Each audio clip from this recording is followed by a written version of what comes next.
Hello everyone. So we are discussing NCERT questions of the chapter Body Fluids and Circulation, and in today's session we are going to discuss the question number 9. So the question is, why do we call our heart myogenic? तो बेटा इस question में हमें बताना है कि हम अपने हार्ट को मायोजेनिक क्यों बोलते हैं. So let's check the answer.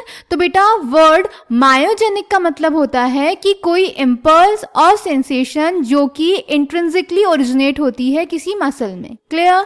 अब अगर हम हार्ट की बात करें तो हमारा जो हार्ट होता है बेटा, उसको रेगुलेट करने वाली जो भी एक्टिविटीज होती हैं, या फिर यूं कहें कि हार्ट की जो भी एक्टिविटीज होती हैं वो सब इंट्रिंसिकली रेगुलेटेड होती हैं, यानी इंटरनली रेगुलेटेड होती हैं, या फिर हम इसको बोल सकते हैं कि ऑटो रेगुलेटेड होती हैं.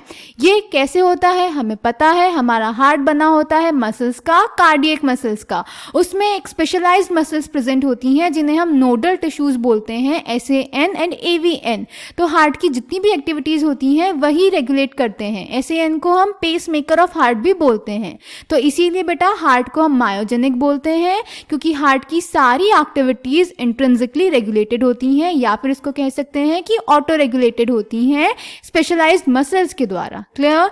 So answer number 9 is the term myogenic refers to the impulse or sensation originating in the muscle. Normal activities of the heart are regulated intrinsically, that is auto-regulated by specialized muscles, that is nodal tissue. Hence the heart is called myogenic. So I hope this question is clear to you. Thank you.